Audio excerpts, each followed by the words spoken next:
Welcome to the NVIDIA Omniverse live stream.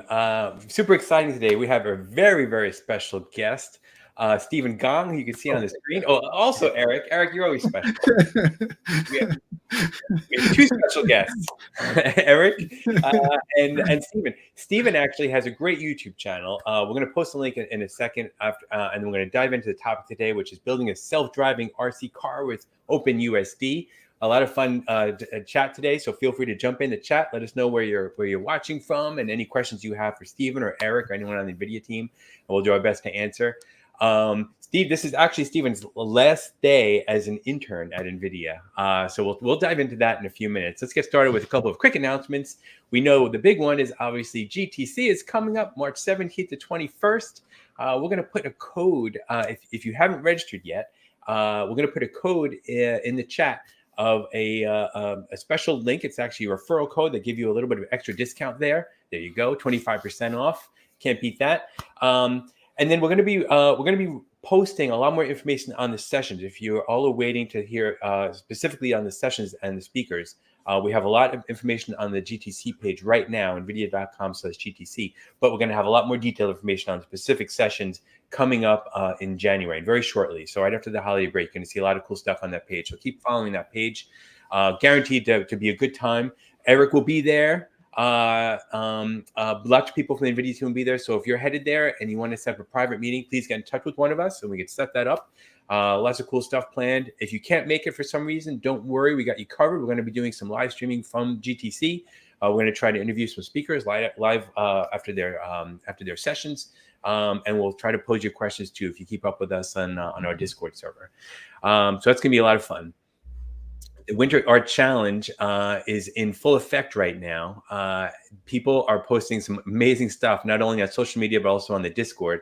Let me see if I got this one up. I think I brought this over correctly. Let me see. This is what Stephen Tong, aka Funky Boy, just released earlier this morning. Let me take a look at this. Look at that. And the snow. Look at the snow. Amazing. So that's from Stephen. He's actually working on a few clips for Winter Art Challenge. If you look for that hashtag on Instagram, Twitter, on LinkedIn, you're going to see some really cool submissions. And we would love to see yours. So if you've got anything brewing, leveraging OpenUSD and holiday theme, go ahead and use that hashtag Winter Art Challenge. Share it with the world.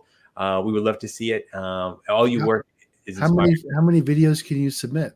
You could send as many as you like. It's not technically a contest. It's more of like a challenge. Yeah. Got it. So you can post as much as you like. I think Stephen actually said this morning he's planning on a few short videos. So if that's the first one he came out with, I can't wait to see what comes next. But we love to see all your stuff. So feel free to post there as soon as you have something. We were just talking about this in the warm-up. Isaac Sim and Ross teams have been kicking butt on their office hours happening every Wednesday at 8 o'clock Pacific. The next one is going to be, I believe, on the 17th. Isaac Sim, as my coworker in the background there is handling so well, and he's on the banners. And then the Isaac Ross one will be in the following week on the 24th, I believe. So there's a short break, obviously, for the holidays, but we'll be back right after that. And I think on our this live will be back on the 10th. Anyway, those office hours have been fantastic. A great opportunity for you to ask your questions specifically of the developers, and they go over some latest features and they break down certain topics as well. I think on the next Isaac Sim, they're planning to cover some ROS 2 workflow actually. So it should be pretty interesting, and we'll actually talk about ROS a little bit today as well. So feel free to set your calendars for those. Aaron Luck has also, speaking of kicking butt, has a new video that's just out today, added to that great playlist on OpenUSD, which obviously stands for the Universal Scene Description. The Learning Series playlist on YouTube has some fantastic videos, not only for people just diving into OpenUSD for the first time, or if you're an expert. There's definitely something for everybody to take away from there. We hope that you guys are getting a lot out of these videos. If you haven't seen them, check out the link. We'll put it in the chat. It's up there on the screen right now. But it's a really fantastic series and continually being added. So check that out. Today, this has been a hot topic from the community. When are we going to see the Da Vinci scene? It was just released to the launcher just a couple hours ago, I believe. A nice blog has been posted. We'll put that in the chat also, but there it is on the screen. There have been nice updates for Foundry Nuke, and the DaVinci scene, the workshop scene, is now available in the launcher for the community to kind of dive into. Please feel free to post your questions or comments about it on the Discord. If you have any issues, post it on the forums. We'll try to help you. But this is a really, really great celebratory thing. I think that the community has been long awaiting this scene. We talked about it on a recent live stream as well. So we'll maybe post a link for that one if you want to hear from one of the creators on that workshop scene, how they leverage Nuke with creating the awesome environment that you see here. But yeah, that's really exciting. So check that out. I think that's the last slide. Is it? Oh, no, well, that's one I was just talking about there. There's a better picture of it. Okay, all right. Well, we want to dive into the topic for today, which is well, I'm going to let Eric introduce it because this is something that Eric's been playing for a while. Not only has he been covering this on his own live streams with Jen, who may be joining us a little bit later if she can make it, but you guys have been covering a really awesome stuff with Isaac and RC cars. So what brought Stephen Gong here to us today? Well, I think like we've talked about on EDIO, what we're trying to do is train a jet racer in Omniverse. So train a virtual jet racer in that virtual world, and then take whatever model we've trained in the digital world and deploy that directly to the real world and get the, train a car in the virtual world that will work in the real world.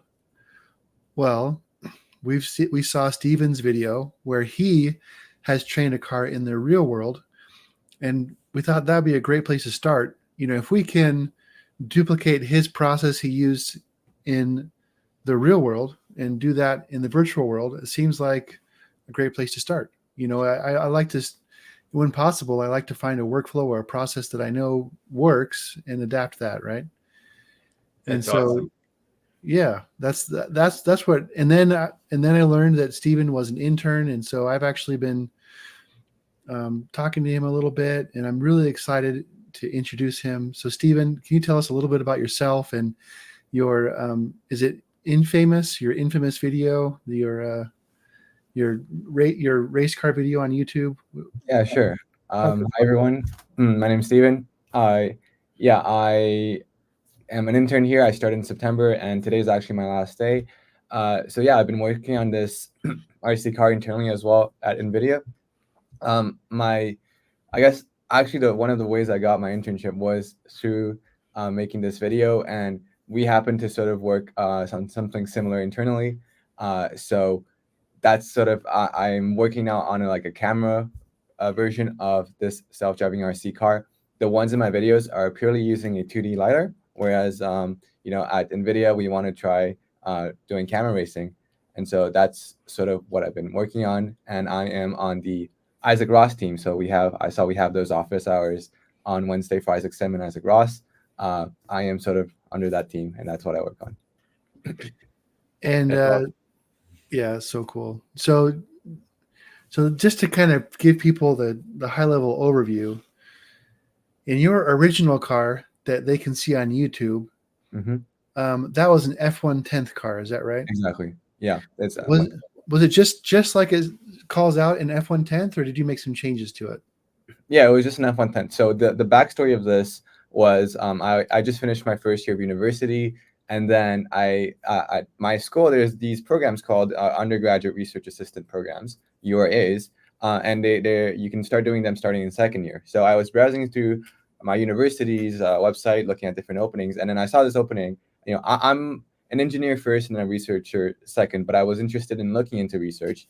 And so I found this posting on, it looked to me like a nice blend of engineering and research. It was about working on this autonomous car. And surprise, surprise, my professor was actually, when the F110th project started, I think it started in the University of Pennsylvania. My professor was there. And so when he came to Waterloo, he also wanted to continue on the start some sort of F110th project at our school. And so I joined, and then we got shipped a car from, I think, UVA. So we got donated an F110th car. And so I didn't even have to build it. So I was just offered the platform, and then I started deploying code to it. along the way, I obviously, if you guys watch the videos, you see I crashed the car a lot. So I had to basically learn, instead of bottom up, I learned top down. Something broke. I was like, I need to fix this. I don't like Yeah. the suspension, or like all these different parts that fell off. The antennas probably fell off. Like I broke like 6 different antennas. So this is Yeah. I learned like, oh, how the car actually was built.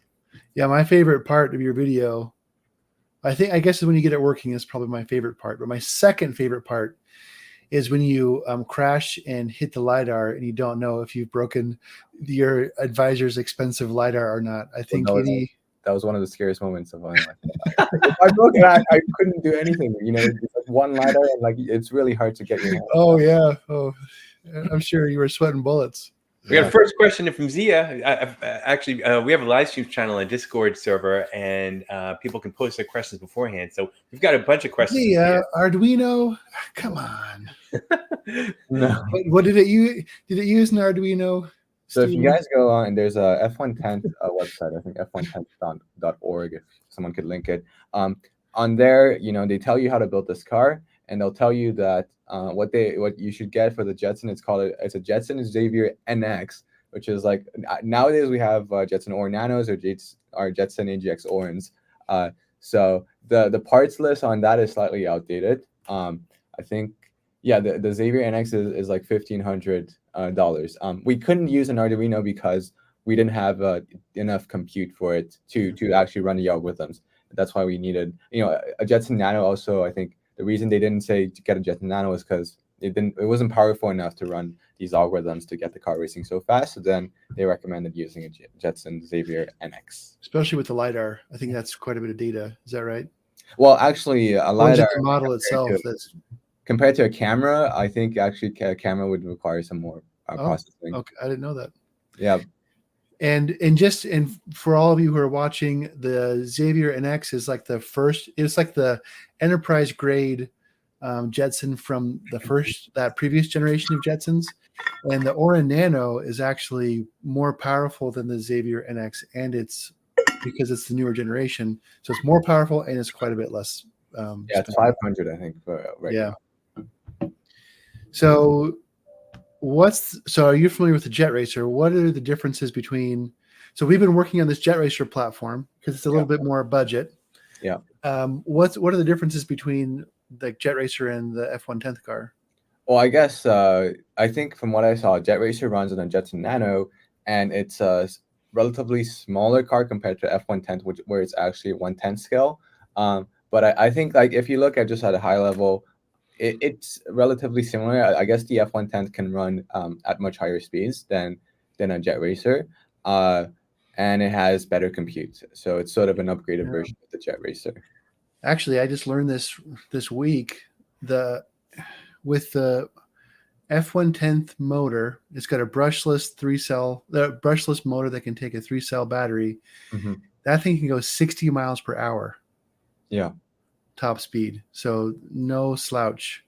Yeah. Well, that's 60 miles per hour. You have to define how big your wheels are and also the weight of the car, right? So that's what the stock tracks. That's a good point. That's what the stock tracks as slash wheels. So exactly. Probably a little slower with the smaller. Much slower. Because actually, what happened was, I was shipped this car with like all the compute on it, and then later on, someone gave me like another Traxxas just stock, and I just saw how much lighter the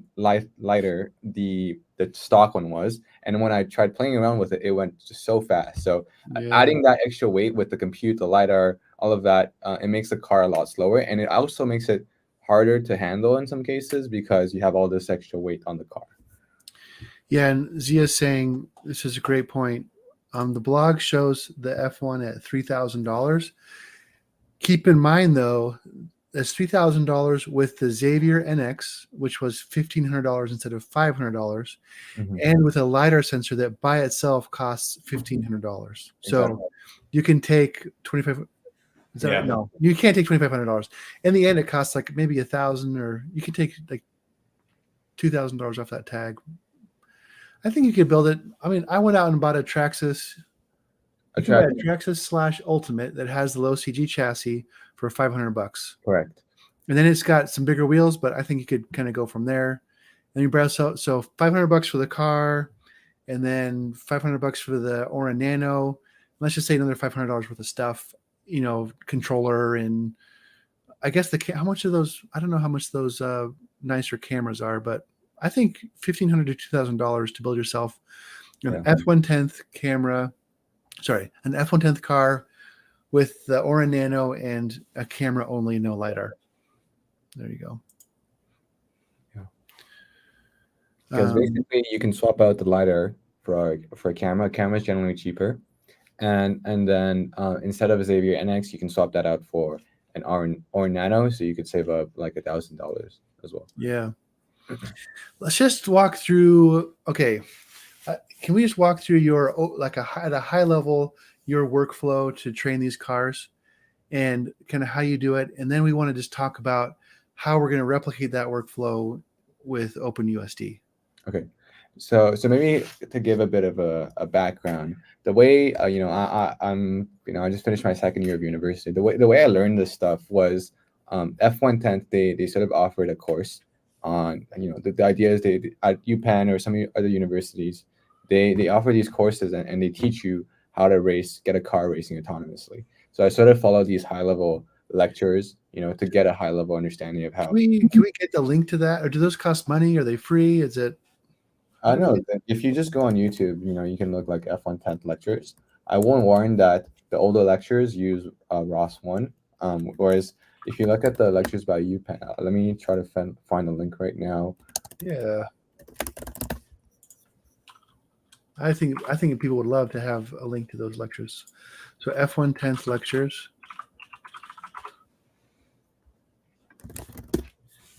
Yeah, 2021 lectures.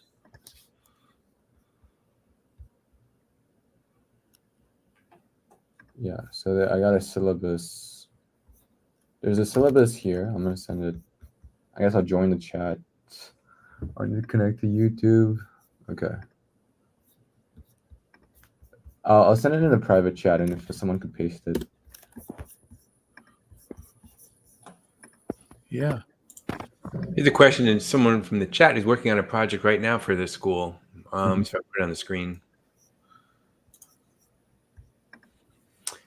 Major project, creating a AV based on ROS 2 using Livox mid 360 LiDAR and a FLIR camera. Which processor should I go with?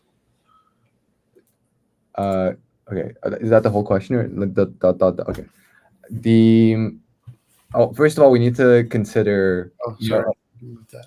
A 2D or a 3D LiDAR makes a big difference, I think. Like you'll have a lot more points with a 3D LiDAR. So I don't know if this one is a planar LiDAR or a 3D LiDAR. The Livox. Mid 360, huh? And it depends on what you want to do with it, right? Well, let's just say it's a. If it's a 2D LiDAR, then you can use an Aura Nano, right? Yeah. And if it's a 3D LiDAR, you probably need something a little beefier. Is that what you would say? What you would suggest? Yeah, like a 3D LiDAR, I would recommend like try like an AGX Orin. For a 2D LiDAR, like an Orin Nano. Would be good enough. You've convinced him. That was quick. It is a 3D LiDAR. So I might be I'm not confident if like an Orin Nano will have enough compute to process a 3D LiDAR fast enough. Totally. Well, and maybe since it sounds like he already has an Aura Nano, so maybe a 2D LiDAR would be better. I mean, you can try doing the compute on an Aura Nano, but if you look at like a lot of these self-driving cars and they have like 3D LiDARs, like they actually they have a separate computer and then they attach like detached GPUs or like a RTX 4090 or like a whole entire GPUs. And if you look at how much compute that is so much more than a Jetson or Nano. So if you want to do things like you want to do object detection, you want to what else do you want? You want to detect people, you want to detect the traffic signs, and then you also need to do your planning and your controls. It's a lot of things going on, and Orin Nano, it's already pushing the limits. Like internally, I've been working with an Orin Nano, and I've already been pushing the limits of that computer, but the The counter side to that is it's a much cheaper. Like, I know AGX Owen is going to cost you $2,000, and I understand if you can't afford that, but you might run into things like, oh my god, how do I only have so much compute, what can I do with it, you know? So it's a Totally. trade-off. Cool. So but just going over this workflow of yours, you've got the F110th car. It's got a 2D. Well, we're taking off the lidar, but it does have a stereo camera, not a single camera. Mhm. And how do you how do you teach the robot to drive around that track? Do you just drive it around first to map out the environment? Does it can it figure out its path on the fly? Like what's going on there? So I guess I'll talk first on the lidar one. For the camera one, since we want to do a bigger release at GTC, I would like us to do more of that announcement at GTC. So I can talk more on the lidar one, but a lot of these ideas can be transferred over to a camera racing car. So for a lidar one, what I showcased in my video is first of all, you have some sort of environment that you want to race in. So you need to understand how that environment is laid out. So you need to map it. And there's an open source library called Slam Toolbox. If you give it lidar scans and then you give it some sort of estimate of how the car is moving, so odometry, it can sort of map out this place over time, and then you can get the static map and a static occupancy grid. And then using that map, we want to decide create some sort of path, a plan, right? And that would be our racing line in this case.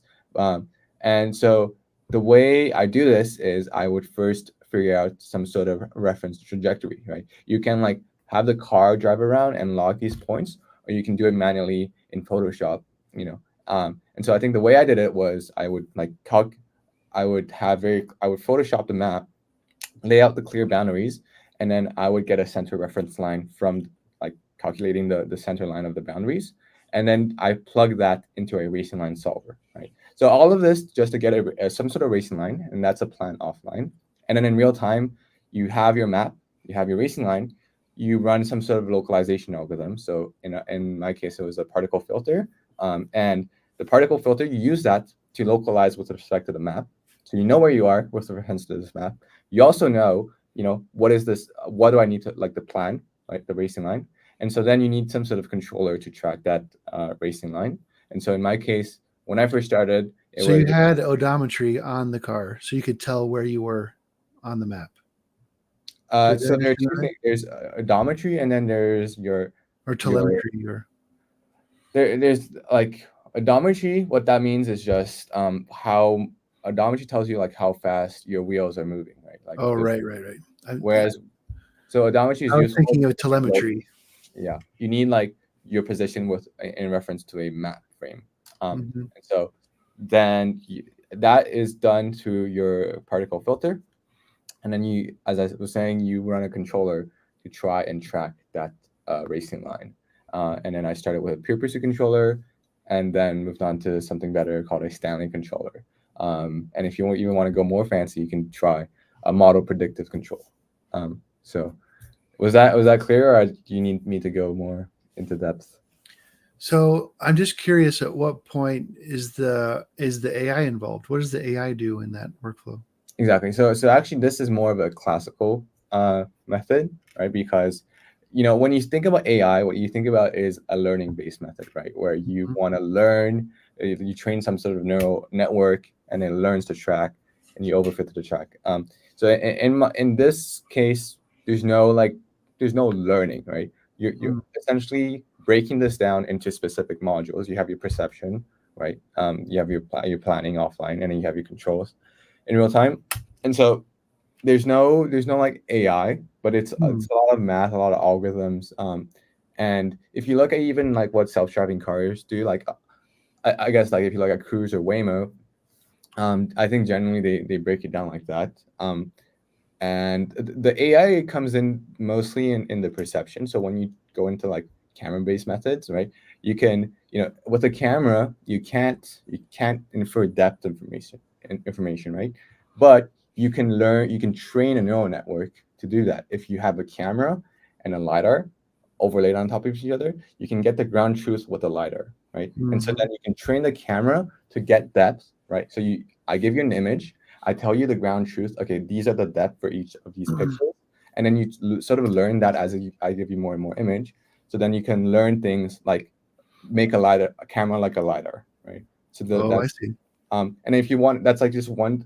If you just want to do depth from a camera, you can go even more advanced. Like if you what I call like end-to-end methods. If you do end-to-end deep learning, that's basically, let's say I just give you an image, right, and then I tell you how to drive, right? So it's like pixel to torque, and I give you another image, tell you how to drive, and you train a neural network. Then those are sort of like the learning-based methods. But obviously, if you do that, then you have like, first of all, like a big thing is explainability. Like, how do you know that it's gonna handle, like it's gonna drive correctly in every single scenario? And also, as the environment changes, those sort of things, it's like much harder to handle. You don't know how the neural network is going to behave. Well, interestingly, that's what Chitoku did with the Jet Racer. Is it was purely, you just set the car down, take the image, and then train it based on what it sees. Which direction should it steer, really? Yeah. And with I think 300 images, he was able to train the car to drive around a simple kind of lined track on the carpet. Yeah. So actually, I see somewhat Kimmate here talked about, what about an RGBD camera? So if you have something, what is an RGBD camera? I don't know what that is. The D stands for depth, and if you look at a camera like a RealSense, the depth information is like baked into the camera. And the way to do that is they actually, instead of just, when you look at a camera like your phone, each of these are cameras. So imagine like a regular camera, you only have, the RGB things. But if you add another camera, it's a IR filter, I believe what it is called. And so I think the way it's done, like you have an image and then it'll shoot out these, like the IR filter will shoot out like infrared. I think it'll shoot out infrared stuff, and then you'll basically be able to capture the information with the cameras. And so then you can extract depth information by looking at the IR stuff. I don't know the exact specifics, but essentially you have, so a RealSense camera, I think, actually has 4 different things. It has two cameras, a color camera, and then an IR emitter. So if you look up like a RealSense, you'll see those 4 different things. Cool. And so let's think about this. So step 1 is you capture the environment. And step 2 is you do your route planning in the environment.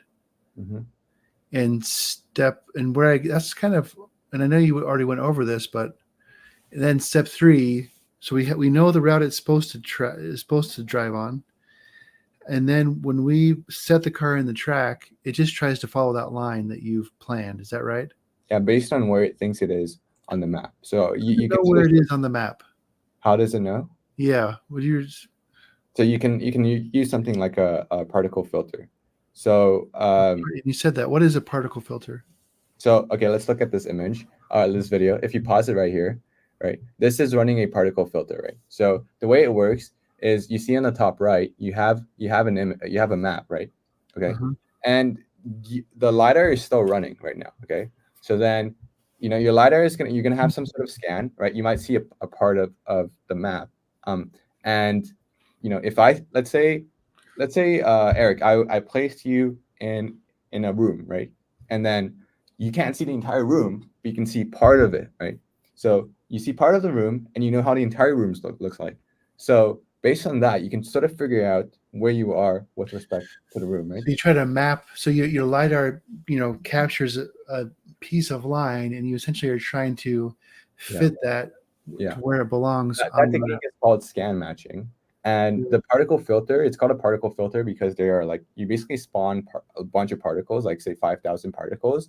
And then the particles that have a better alignment will have a better score, whereas the ones that don't like line up at all, they'll get eliminated. And then you do this process iteratively, and then over time it'll converge to a specific location. And as you move around, you won't jump as much. Like the particle filter algorithm relies on a odometry source, and then your laser scan, and then it uses those 2 information to try to localize with respect to a map, right? And so as you move, the particle filter keeps running and it tries to get a new estimate.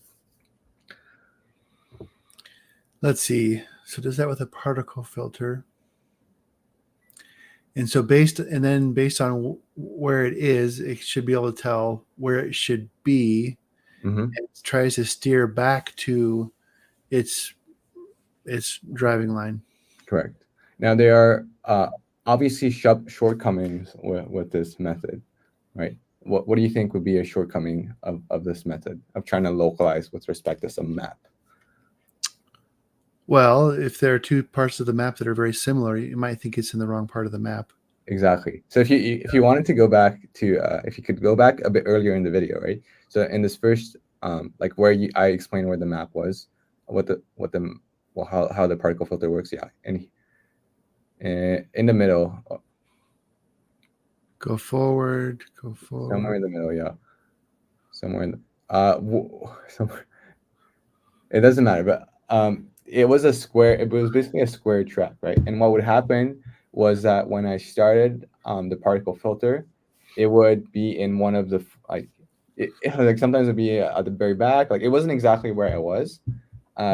So you have those issues, right? Or like imagine you drive along a very long street, right? Like let's say it's just a wall, and then you drive forward. It's like from a ladder, you can't tell that you're moving, right? Like it just looks, your scan always looks the same. So those are sort of issues that you might run into.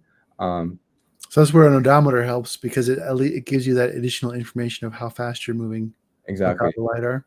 Yeah. Another issue is like, if you try to localize with respect to a map, like you might have, the map might be changing over time. You might have people, like people there in the map, those sort of things. And especially with a 2D LiDAR, because you only get a slice of it. What happened was, if you look at my latest video, which was 5 months ago, which is a long time now, I went to a competition, and what happened was the track, people would crash into the wall would start moving, and so then my map would sort of be changing, and I wouldn't be able to localize with respect to the map anymore. Like my particle filter just wouldn't work after the map has changed so much.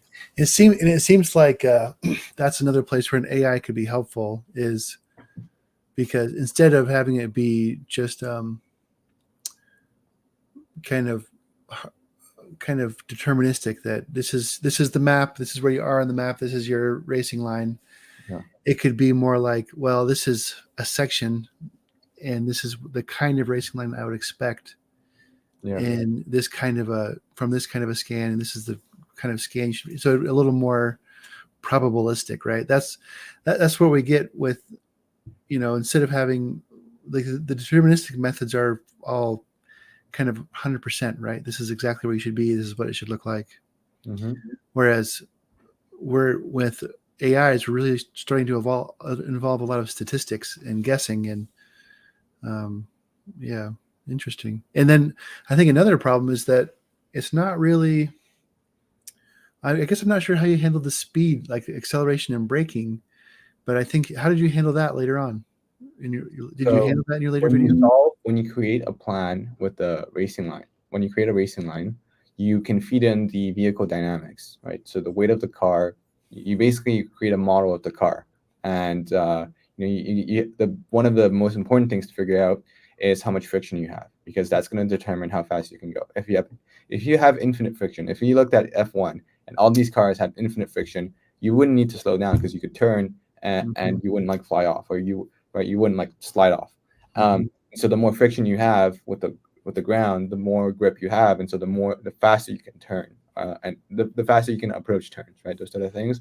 And if you don't get that correctly, what ends up happening is you go super fast, and then my car tries to turn, and it runs into the wall because it doesn't have enough grip. So if you watch my videos, you'll see that's actually what I noticed, because I don't have enough grip.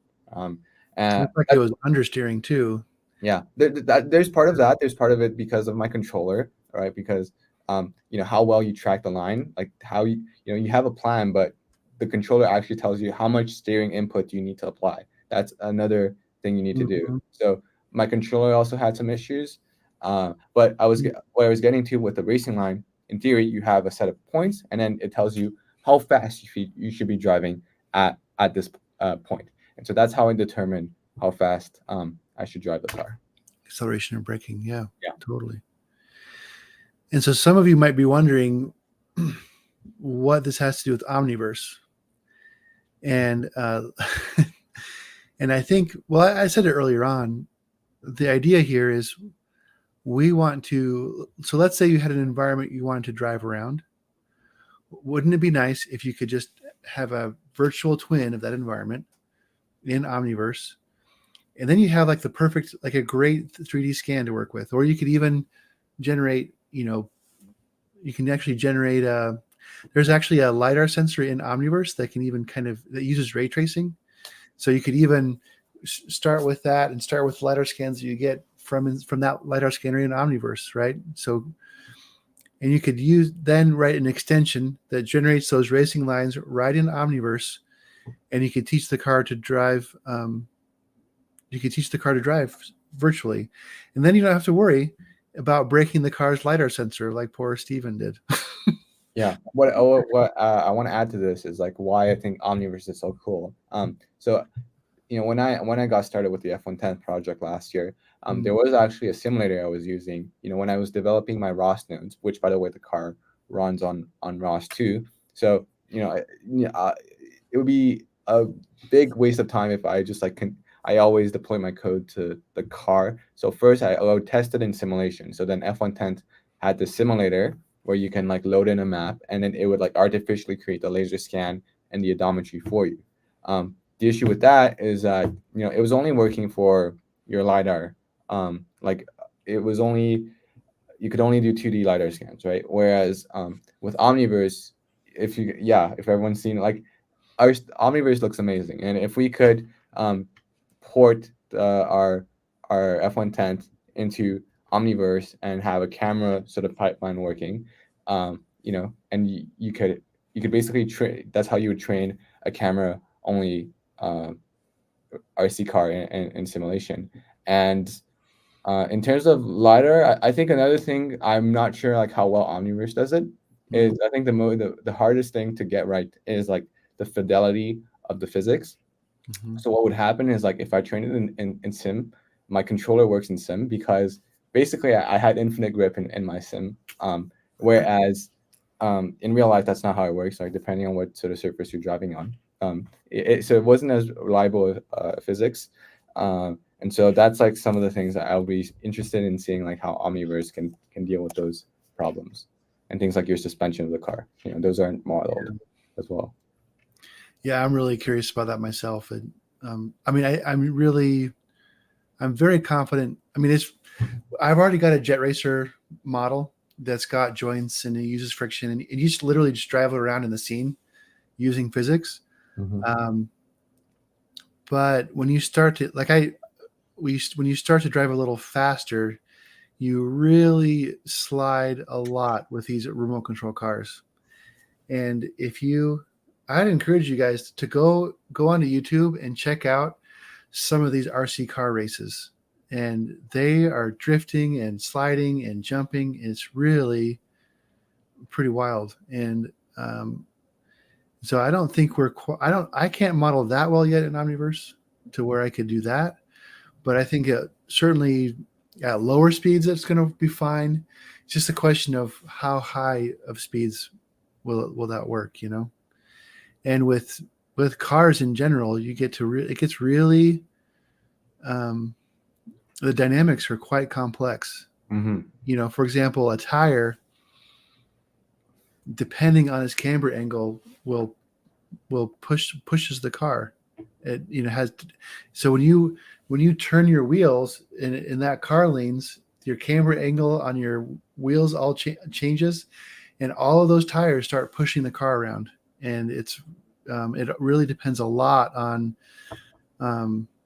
it's not just there's no coefficient of friction for tires. It's like a whole chart, and it's probabilistic. So it's not it's not really a clear cut parameter like friction of a box on a plane, Yeah. Another thing that I think might be cool to share is like, for example, if you look at my video, like I put a GoPro on it to get some of the footage, right? But the moment I put it on a GoPro, I actually couldn't drive the car as fast because suddenly the center of gravity went up because Yeah. I put the GoPro up. And so then like when it turns, and then it starts crashing. I'm like, wait, this was working before. Now I put a GoPro and it doesn't work anymore. So those are sort of, it's the car at those speeds is so sensitive to just like a Yeah. tiny weight change. So actually, I've talked to some like pro racing drivers, right? And like for them, it actually makes a huge difference, like how much weight you put on just a few kilogram, 1 kilogram, or a few pounds. Like that makes a huge difference in who's the fastest, like how much faster you like every millisecond counts, at Yeah. those speeds. So yeah, it makes a very big difference. And it's, getting those right in sim is going to be super crucial. Well, I can tell you, I raced off-road cars locally. Nothing professional, very much not professional. But they would actually, before our races, they would wet the track down so it was mud. And living in Utah, the track would dry out over the course of the race, and you'd have less fuel over the course of the race. And the car, the car in the last lap drove completely differently from the car at the first lap. Yeah. So interesting. Yeah, complete. Like the first lap was like driving in slow with a car that could barely accelerate, and by the end, it was like driving on pavement with a car that could accelerate a lot better. And yeah, you definitely had to adjust. It's wild. Well, we have a good question here from Zia. He sent us a bunch, Yeah. like I suggested earlier. I'll put it on the screen. Do you want to take this project further, deeper, and compete again? Or do you want to widen out and take on other robotic projects? That's a good question. That's a really good question. I think it'd be a combination of both, right? I think in my personal career, I do, of course, want to be known as more than a guy who works on RC cars. Like for me, my personal goal is to be a very, well-versed engineer, roboticist. So, working with drones, and all sorts of other robots. There's like a design team at my school that does like a full-size car racing. There's also just a self-driving car. Those are the things I want to, and then getting into arms and manipulators. I would like to touch all of that. And so, I don't want to just be known as the RC car guy on YouTube. I want to really take on a lot of things.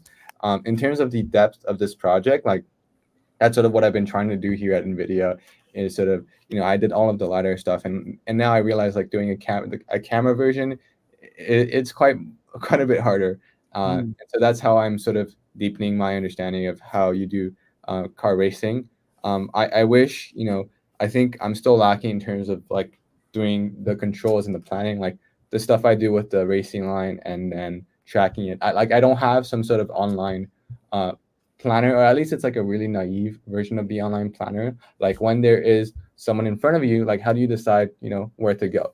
So the way I did that was like I would just create a local occupancy grid, and then if like you're in front of me, then I'm gonna just try driving to the right of you. But it's all like reactive. It's all I'm reacting to you. Whereas I think Zia mentioned, or someone else, about how we can, you try model predictive control where you actually have a model of the car and you can try to like predict in the future how the car is going to move and have a plan around that. Anyways, there's like all these really fun stuff.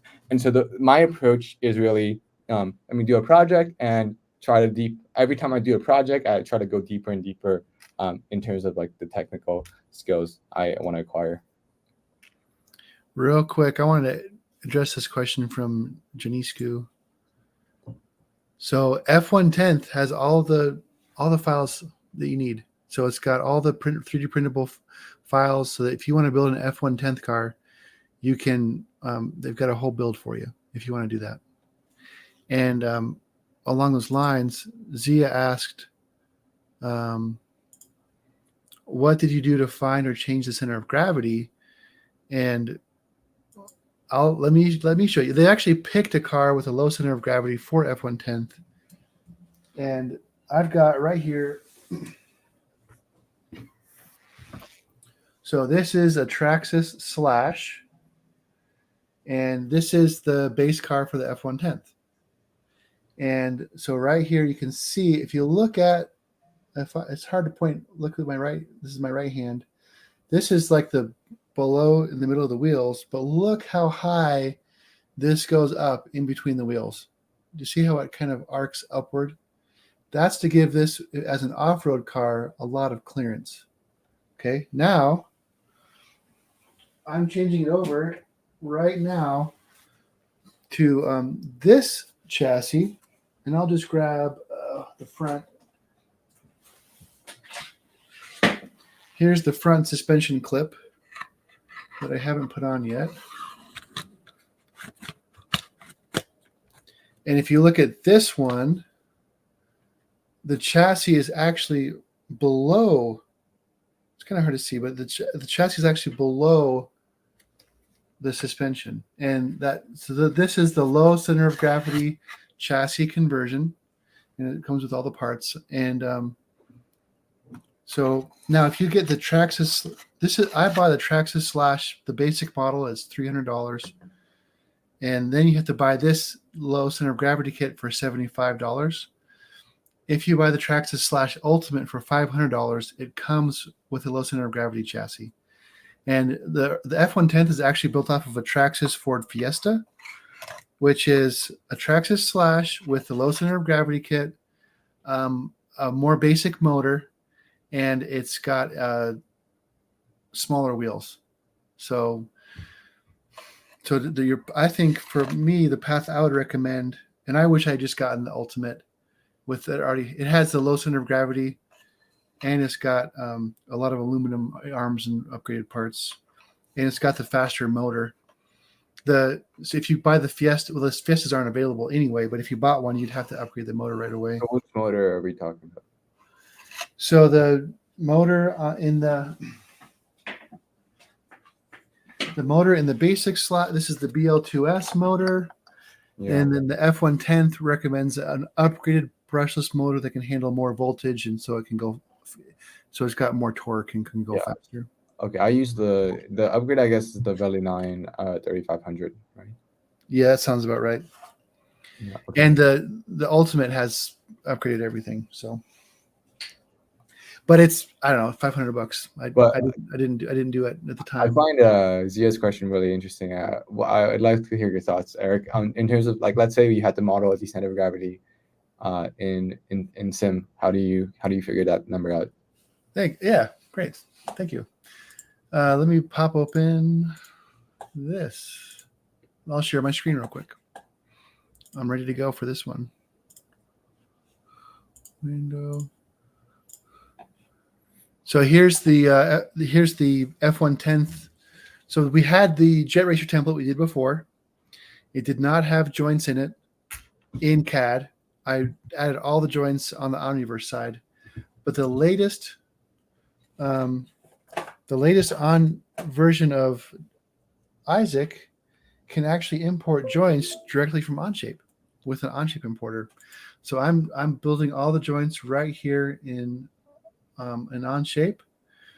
And so what I'm doing is I'm taking my Traxxas / and I'm putting it in the corner of the room on a flat surface, and I'm measuring all of my hard points from the walls and the floor to all the suspension points. And I'm using that to build this suspension geometry template that you see here. I'm measuring all these points by hand to figure this out. And then as I'm switching over from the high center of gravity to the low center of gravity chassis, I'm measuring and I'm weighing parts so that once I import this into Omniverse, I can put in all the correct part weights, and it'll have the correct center of gravity and the correct suspension geometry, so that when we drive it in Omniverse, there's definitely will be some art, some skill to dialing in all the physics parameters to get it to simulate accurately, but that's the goal. Have we tried asking Traxxas to just directly give us their CAD models? I have not asked. I have not been able. I've tried, but have not been able to get a solid contact at Traxxas. So we don't have a. Yeah, I would love to. Obviously that'd be great. I do think I'd still want to work with this template just because it's got all the joints and stuff. But And having CAD would be yeah. obviously the best. And so here I am in. And by the way, Zia asked if it's 23. Or Simply Channable asked, is that 23.1.1? That's actually .1.0 or .1.1. Both have the latest Onshape importer. So here I can. I'm directing right now. I'm directly importing from Onshape. And give it just a second. There it is, imported. And I can create a physics ground plane and run simulation. And I got joints.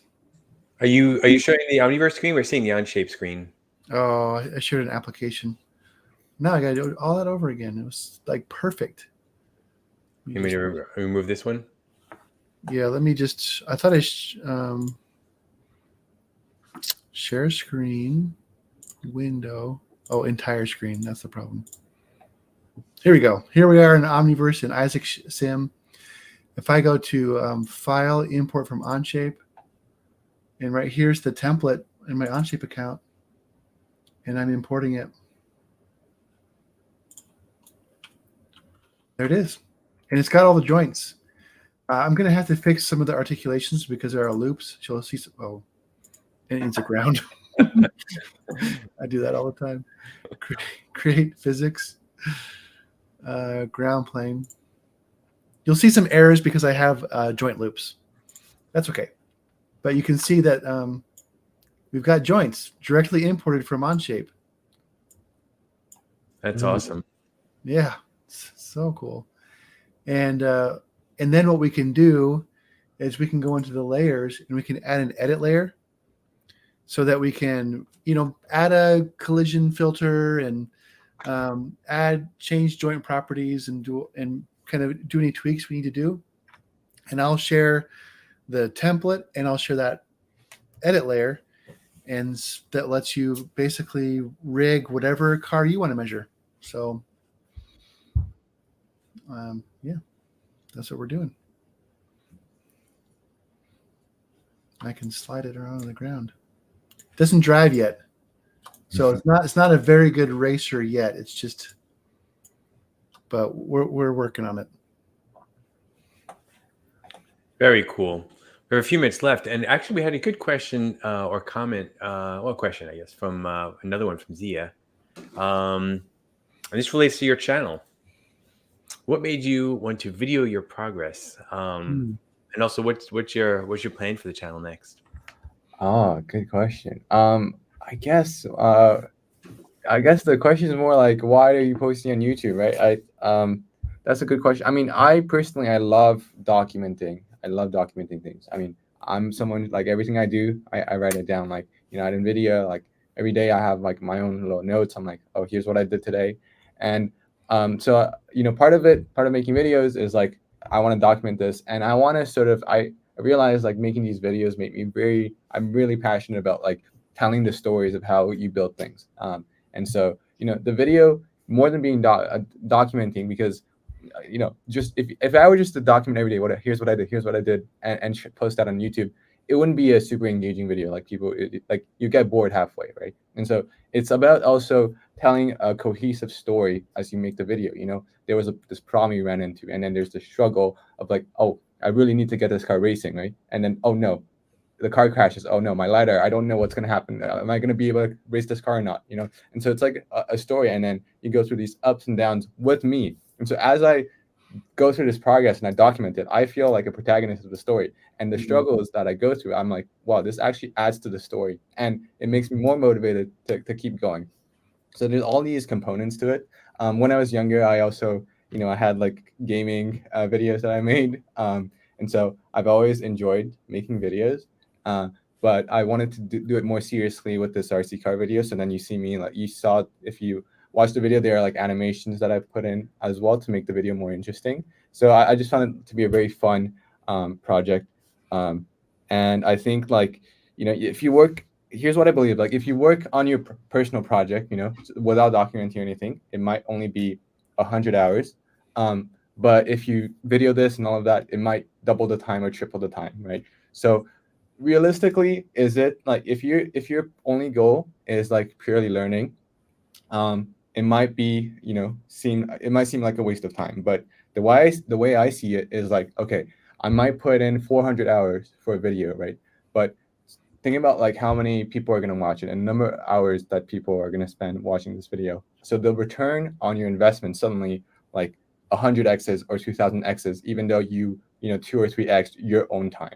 So if I just worked on this project, like it would only help me. But now I make this video and I've inspired people to like see, wow, this is cool. I want Totally. that, right? Yeah, And that's being awesome. able to inspire people while making this project like entertaining and making people laugh.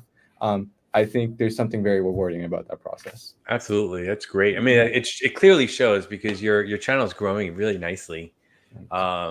Yeah, everyone should join up and subscribe. Also, subscribe to this channel if you like these live streams. Hit that bell. Sorry, I can never say that with a straight face. But that's awesome, man. Yeah, it's so cool. And do you engage with your viewers a lot?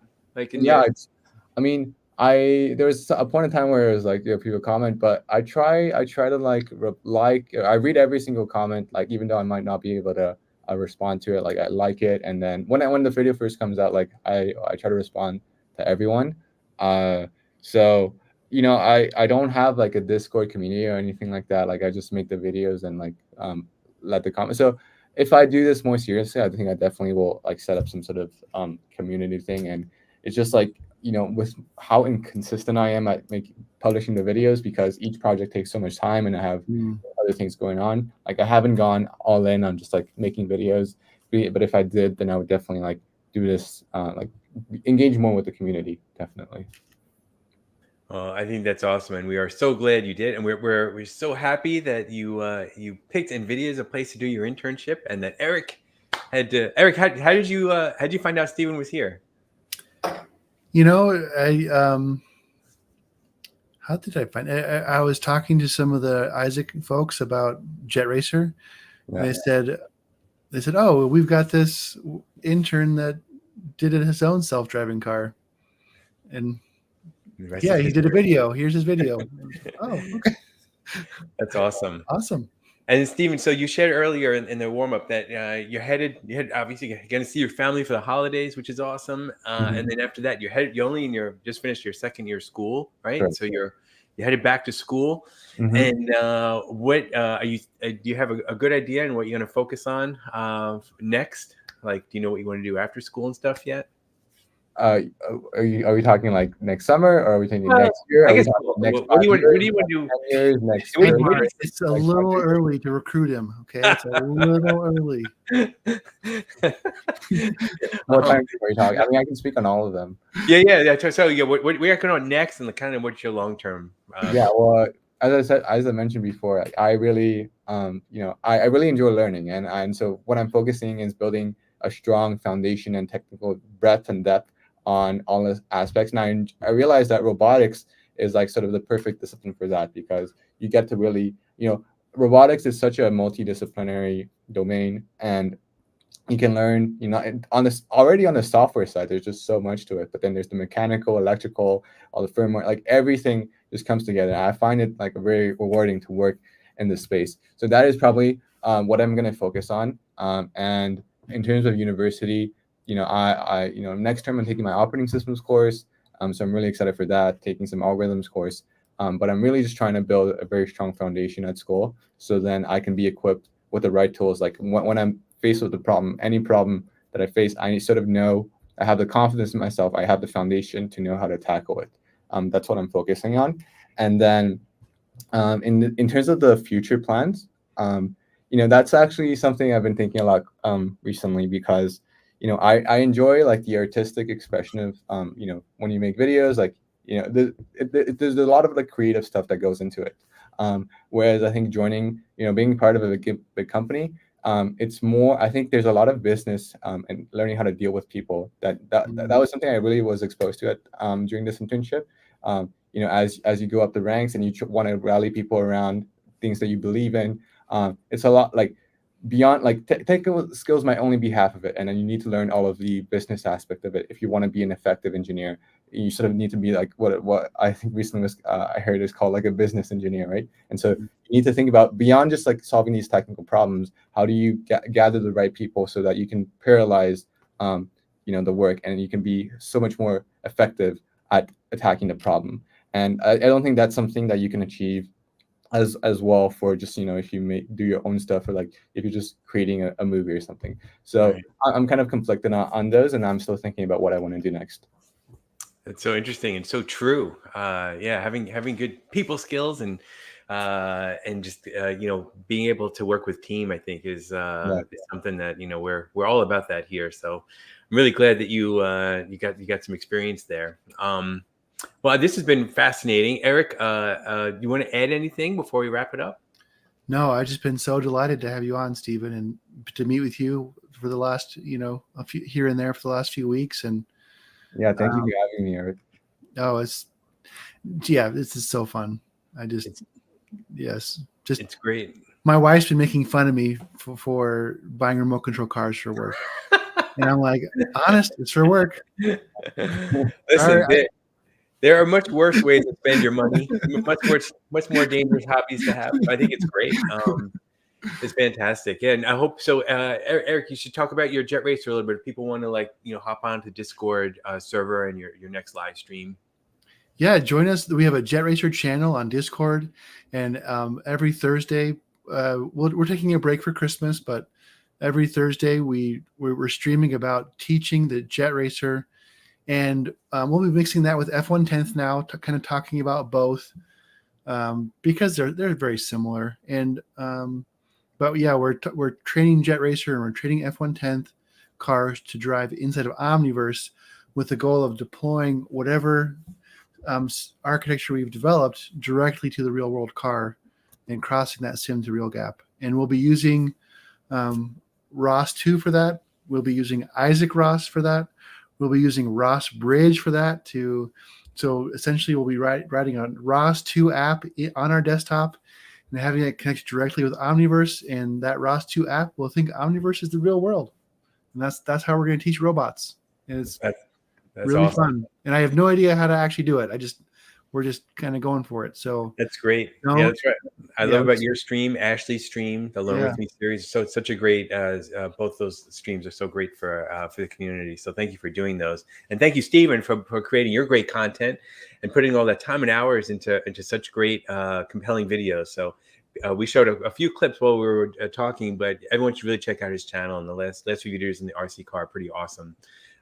Really, really fun to watch. Great editing, by the way. Really nice editing. I know it's not easy. And there's his channel right there. And for our next live streams on this channel, after our break, we'll be back on January 10th, and we're going to cover CES stuff. And I think we're going to try to have some folks from the RTX Remix team, who actually now includes Wendy Graham from the who was on the community team. Everyone will remember, and was my co-host on these live streams for many episodes. So we're going to have Wendy and her team on to talk about RTX Remix. Hopefully that'll happen in on the January 10th episode. We'll also cover some CES stuff. And then after that, we're planning to cover virtual production. So if that topic interests you, stay tuned for our Ed event calendar update. We're going to post that. So good stuff in the works for 2024. Stephen, once again, thank you so much for coming on. Have a wonderful, wonderful break. I hope everyone out there watching has a great, great holiday, whatever you're celebrating, and enjoy the time with your family. And if you need a break and want to hang out with some devs, we'll still be hanging out on Discord, a little bit less, but we'll be there. And sometimes it's some of the best time for us to work on our own private projects on that we're doing with Omniverse on our own. So you might see some of us floating around. Maybe we'll ask you some questions. So have a great holiday, everybody. It's been a fantastic year with a lot to look forward to. And good luck to you and Stephen in your next adventure. Thank you. Okay, take care, everybody. Until next year.